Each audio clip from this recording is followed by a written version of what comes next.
Hey everybody, it's MommaOG. I am back with another reaction. Tonight I have a donation request once again from Peter C. This is Jenny Hval, and the song name is Jupiter.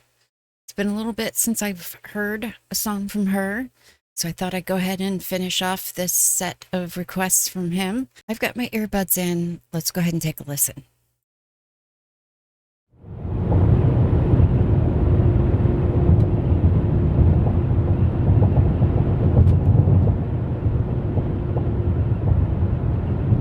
I almost had to take my glasses off. I'm like, We slowed down, stopped outside, Radomarva, an abandoned petrol station, or an odd world sphinx or oracle, glass and beyond. Shiver birds like a weapon, deposit slowly.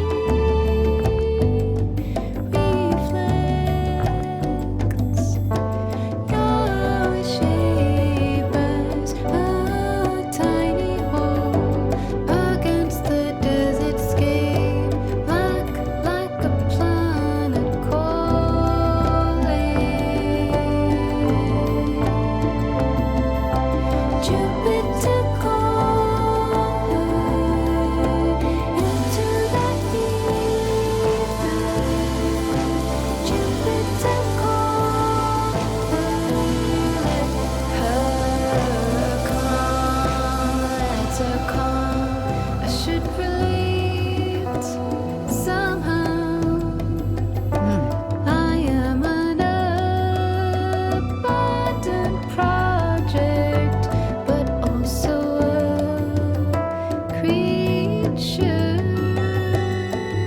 crisp and clear like the desert, indistinguishable from clarity, heavenly and high, the clouds appendage. I could open my mouth and pour out mirages.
spring.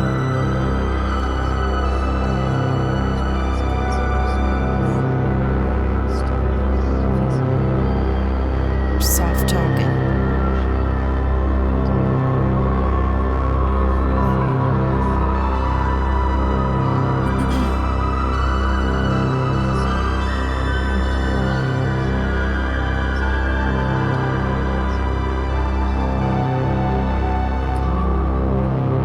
Might be in Mexico or Arizona.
Oh, wow. I mean, the first thing that comes to my mind is that was completely unexpected. I was not expecting to be taken on a journey like that. And I am still trying to gather my thoughts onto exactly what just happened listening to that song. I want to look at the lyrics a little bit, but before I do, it gave me this kind of push and pull. I don't know. I noticed right away that it was from, I'm assuming it was her perspective, like literally looking out of her eyes. And you saw that just about the whole video. You could see her blink. There was also this, I don't know if juxtaposition is the right word, but there was this contrasting of like big and small. The name of the song is Jupiter, which is a massive planet. But then there was these, like the shoebox full of shoes and the tiny dress. And then she picked it up and then she had these things. It looked like she was wearing the dress from what I could see. And there was a pair of the regular size shoes that looked like they might have, I don't know if I noticed them in the shoebox before she picked it up. But they very well could have been. And then when she met that guy with the green hair and the tattoos, he had a tiny, like a Barbie shoe, and he was holding like an oversized shoe in his arm.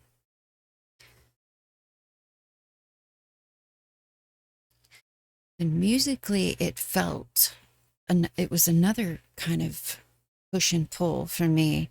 At the end there, especially, it felt like it could have been like meditative. And I think that they were trying to encourage that by saying, close your eyes. There's nothing left to see. But that started happening way before that. I guess that's the best way to describe how that song made me feel. I couldn't understand all the lyrics. So I'm going to go ahead and take a look at the lyrics. I'm just going to go over the lyrics here and see if that changes anything. We slowed down, stopped at Prada Marfa, an abandoned petrol station, or an art world sphinx or oracle.